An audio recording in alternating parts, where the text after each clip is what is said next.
अपनी बात शुरू करूंगा मेरी कहानी से।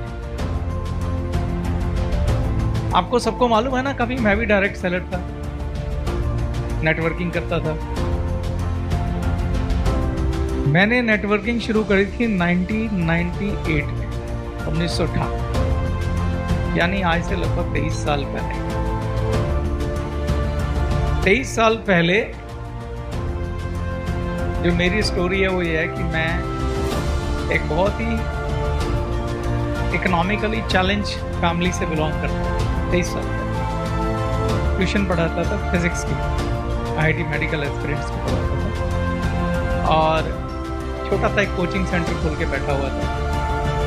बहुत ज़्यादा पैसे नहीं थे, एक कमरे के मकान में किराए में 7 लोग रहते थे।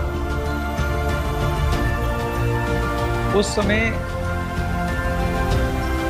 मेरा एक पड़ोस में दोस्त रहता था।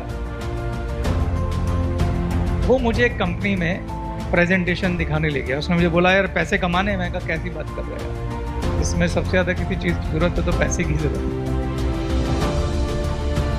छोटे छोटे सपने थे कि कोई अपना छोटा सा घर हो जाए, कोई एक छोटी बाइक हो जाए। पैसे कौन नहीं कमाना चाहता। तो उसने मुझे बोला, पैसे कमाने एक बहुत बढ़िया काम है। मैं कहा हाँ यार, कमाना चाहता हूँ, बता क्या काम है। कहता ऐसे नहीं, बड़े भैया मेरे एक बहुत अच्छा काम कर रहे हैं, हम मिलके एक साथ वो काम कर सकते हैं, तो कल अपना तैयार रखिए, उनके ऑफिस चलेंगे। मैं कहा ठीक है। बहुत अच्छा, बहुत क्लोज फ्रेंड था मेरा। तो अगले दिन वो मुझे ऑफिस में ले गया, जहाँ पे 300-400 लोग काम कर रहे थे। सबने टाई लगा रखी थी, पैंट शर्ट फर्स्ट क्लास, बहुत ही बढ़िया एनर्जेटिक माहौल। और वहाँ पे प्रेजेंटेशन शुरू हुई। उस कंपनी का नाम था जापान लाइफ। पता नहीं आप में से किसी ने उसका नाम सुना है? कितने लोग हैं जिसने उस कंपनी का नाम सुना? बहुत। आज वो कंपनी एग्जिस्ट नहीं करती, पर उस समय वो भारत में पहले 2 ही कंपनियां थी, एक एमवे और एक जापान लाइफ। उस कंपनी का सिर्फ एकमात्र एक ही प्रोडक्ट था उस समय। उसके 3 वर्जन थे, पर एक ही प्रोडक्ट था, और प्रोडक्ट था गद्दा, मैट्रेस। उसमें गद्दे के 3 मॉडल थे। उसमें जो सबसे सस्ता गद्दा था वो 72,000 रुपए का था, 1998, 1998। मैंने वो पूरा सेमिनार देखा, प्रेजेंटेशन देखी। शुरू में तो मुझे कुछ समझ नहीं आया, लेकिन तभी वहां कुछ लोगों ने स्टेज पर खड़े होकर शेयरिंग करी। वो बड़े नॉर्मल और आम लोग थे। कोई कह रहा था मैंने 2 लाख रुपए महीना कमाया है, मैं कोई कहता था 4 लाख रुपए महीना कमा रहा हूँ, कोई कहता था 3 लाख महीना कमा रहा हूँ। 1998 में कोई व्यक्ति 3 लाख रुपए महीना कमा रहा है, बहुत बड़ी बात है। अब जब वो लोग शेयरिंग कर रहे थे तो मुझे लग रहा था पता नहीं है सच बोल रहे हैं, झूठ बोल रहे हैं, क्या है। दुनिया भर के सवाल चल रहे थे, लेकिन उस समय पहली बार मुझे जिज्ञासा हुई कि कुछ हो रहा है। वहाँ पे कुछ लोग हमारे मोहल्ले वगैरह के भी थे, कुछ लोग जिन्हें मैं जानता था वो भी मिले। तो मैं हर एक को कोने में ले जाके पूछता था, यार ये सब सही है क्या, ये 3-3 लाख महीना कमाते हैं, ये ठीक बोल रहे हैं? तो हर व्यक्ति मेरे कंधे पे हाथ रख के बोलता था, अरे बिल्कुल बहुत बढ़िया जगह आ गया, तो भाग्यशाली है, बहुत अच्छी कंपनी है, बहुत शानदार है, और ये सब सही कह रहे हैं। 10-15 मिनट उन्होंने मेरी काउंसलिंग करी, समझाया। 2, 4, 6, 8, 16 सब ऊपर से निकल। उसके बाद जाके मेरे दोस्त ने अपने भाई की एक फाइल दिखाई। उस फाइल में उसके चेक लगे हुए थे। मुझे आज भी याद है, स्टैंडर्ड चार्टर्ड बैंक होता था उन दिनों, उसके चेक थे। ठीक। अब वो चेक देखे तो मैं बड़ा हैरान हुआ, लेकिन फिर भी मन में डाउट था कि ये चेक भी असली है कि नकली है। एक बात थी कि मेरे बेस्ट फ्रेंड का भाई था वो, लेकिन फिर भी एक मन में था कि क्या ये मुमकिन है, क्योंकि विश्वास ही नहीं हो रहा था। फिर उसने और फाइल का पन्ना पलटा तो वहां बैंक स्टेटमेंट लगी हुई। उसने कहा ये बैंक स्टेटमेंट चेक कर। जब मैंने वो देखा और मैंने वहाँ देखा, कुछ मैं तो पढ़ा लिखा था, BSc ऑनर्स फिजिक्स कर रखी थी। वहाँ पे कुछ ऐसे भी लोग थे जो मतलब मेरे मोहल्ले में ज़्यादा पढ़े लिखे लोग भी नहीं थे, कोई छोटा मोटा काम कर रहे थे और वो सब ऐसे चेक लेके घूम रहे थे। तो बस मेरे मन में एक ही समझ में आया कि अगर यार ये लोग पैसे कमा सकते तो मैं भी कमा सकता हूँ। पर बड़ी समस्या क्या थी, वो थी ज्वाइनिंग। ज्वाइनिंग कितनी थी? 72,000 रुपए की ज्वाइनिंग। उन दिनों ज्वाइनिंग चलती थी, जैसे हमारे यहाँ फ्री ज्वाइनिंग होती है, उन दिनों आप 72,000 रुपए का गद्दा लेके ही ज्वाइन कर सकते थे कंपनी में, नहीं तो आप ज्वाइन नहीं कर सकते। ये कंडीशन थी उस कंपनी में। जब वो 72,000 रुपए की कहानी आई तो मेरी सुई थोड़ी ढीली हो गई। यार 72,000 कहाँ से लाऊं? मैं घर गया रात को, मुझे नींद नहीं आई। वो 3-3 लाख के चेक, वो 2.5 लाख के चेक, वो सारे लोग, वो भीड़, वो ऑफिस मेरे दिमाग में घूमता था। फाइनली मैंने अपने मन को पक्का किया कि भाई अगर बिजनेस करना है तो मेरे को नहीं लगता मेरी ज़िंदगी में इसके अलावा कोई रास्ता है अमीर होने का, और 72,000 रुपये की इन्वेस्टमेंट करनी पड़ेगी। मैं एक ऐसा व्यक्ति हूँ दोस्तों, मैं जिसने कभी ज़िंदगी में ब्याज पे कभी पैसा नहीं उठाया, यहाँ तक कि अपना घर खरीदने के लिए, अपनी गाड़ी खरीदने के लिए। ये मेरा अपना एक सिद्धांत है। मेरे फादर का ऐसा मानना है कि आपको ब्याज पे पैसा नहीं उठाना चाहिए। कितनी भी गरीबी रही, हमने ब्याज पे पैसा नहीं उठाया, मगर मैंने उस समय 40,000 रुपया ब्याज पे उठाया।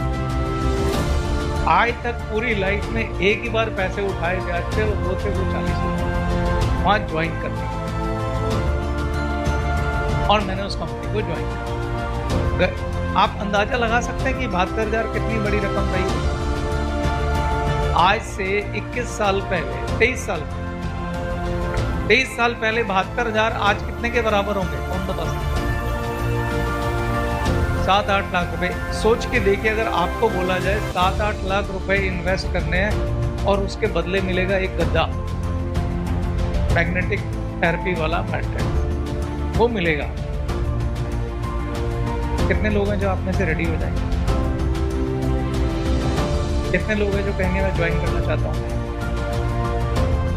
और वो लड़का जिसके घर में किराए का घर है और 7 लोग रहते थे। हाँ, और ये मेरी कहानी नहीं है। यहाँ पे एक और शख्स बैठा है, सरब जी, एक और शख्स बैठा है, अभिषेक, करण भी है, ये भी जापान लाइफ में थे, मेरी डाउनलाइन पे थे। प्लीज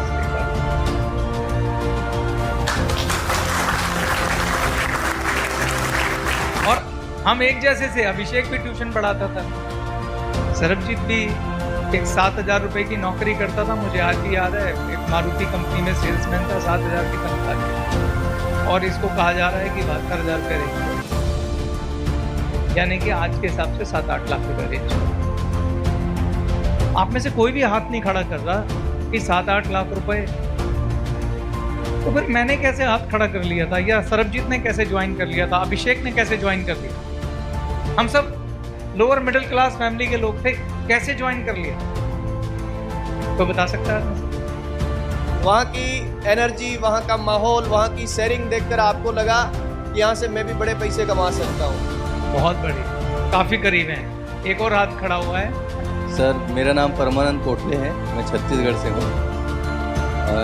जो आपने शेयरिंग किया उसके हिसाब से मैं कंक्लूजन में आया हूँ कि आप ज्वाइनिंग एविडेंस और एग्जाम्पल को देख करके किए, और अपने आप को वहाँ पे पुटअप करके देखिए कि जब इतने सारे लोग हैं, जब ये लोग कर सकते हैं, ये लोग जब 2-2, 3-3 लाख रुपया कमा सकते हैं, तो शायद मैं भी 2-3 लाख रुपया कमा सकता हूँ और मैं अपनी लाइफ को बदल सकता हूँ। बहुत सुंदर आंसर, बहुत ही बढ़िया आंसर, और यही सच भी था।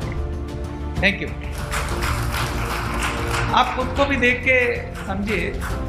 देखिए, मैं गरीब घर का बच्चा था,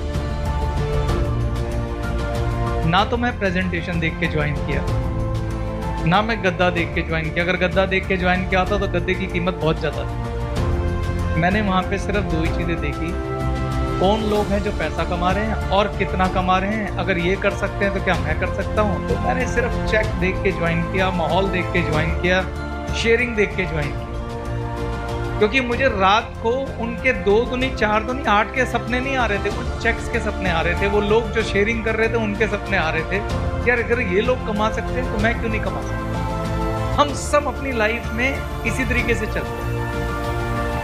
आप सोच के देखिए, खाली ये तो डायरेक्ट सेलिंग की बात हो गई। हम अपनी लाइफ में कोई वैसे भी बिजनेस करते हैं, जैसे हमारे मोहल्ले में किसी ने कोई दुकान खोली वीडियो गेम की और वो बहुत अच्छे पैसे कमाने लग गया, तो आप ये नहीं समझते कि वीडियो गेम कैसे चलता। आपको समझ में आता है इस बिजनेस से इसने पैसे कमा लिए, गाड़ी ले ली, मुझे भी कर लेना चाहिए। ऐसे होता कि नहीं होता? बाद में समझते हैं कि वीडियो गेम की दुकान कैसे चलती लेकिन फैसला हम उसकी सफलता देख के लेते हैं। यस और नो? सेम मेरे साथ हुआ और मुझे मालूम है कहीं ना कहीं आप जितने लोग बैठे हैं, आप में ज्यादातर लोगों ने डायरेक्ट सेलिंग में आने का फैसला इसी आधार पर, एग्री और डिसएग्री। M for money. हम सब लोग बिजनेस के लिए, पैसा कमाने के लिए डायरेक्ट सेलिंग में आते हैं। पहले दिन ना तो किसी ने प्लान समझा था, ना किसी ने, और जिन्होंने प्लान समझा भी था वो भी शक कर रहे थे। आप सोच के देखिए, कोई आपके सामने कागज पे 2 दूनी 4 दूनी 8 दूनी 16 दूनी 32 करके लाइनें खींचता रहे और आपको बोले लगाओ जरा पैसे, आप लगाएं? पहली चीज आप कहेंगे एविडेंस, क्या सबूत है जो तुम बोल रहे हो ठीक है? बोले क्या सबूत है जो तुम बोल रहे हो ठीक है? लेकिन जैसे कोई आपके सामने प्लान दिखाने की बजाय ये बोले कि मैंने देखे भाई साहब, मैं गरीब घर का बच्चा था, मैं यहाँ से 3 लाख रुपए कमाता हूँ, ये रहा सबूत, ये रही मेरी गाड़ी, आप प्लान भी नहीं समझेंगे। आप कहेंगे भाई बता मुझे काम शुरू करना है ये वाला। एग्री और डिसएग्री? यही डायरेक्ट सेलिंग में होता है। डायरेक्ट सेलिंग बिजनेस है एविडेंस का, डायरेक्ट सेलिंग बिजनेस है ऊर्जा का, एक्साइटमेंट का, एनर्जी का, टीम वर्क का, जोश का। जो जोश आप अभी दिखा रहे थे ना यहाँ पे, किसी को बुला लीजिए, कोई प्लान मत दिखाइए, सिर्फ ये एनर्जी दिखा दीजिए। यहां खड़ा कोई व्यक्ति अपना चेक दिखा दे, मैं गारंटी से बोल रहा हूं, उस व्यक्ति को बोलोगे ना तो प्लान समझ लो, कहेगा यार वो बाद में समझ लूंगा, पहले ज्वाइन करा, मुझे इस टीम का हिस्सा होना है, ऐसी जोशीली टीम का हिस्सा होना है, ऐसी एनर्जेटिक टीम का हिस्सा होना है, मुझे तुम्हारे परिवार का हिस्सा होना है। ऐसे तो लोग पाए नहीं जाते बाहर। आप समझ रहे हैं?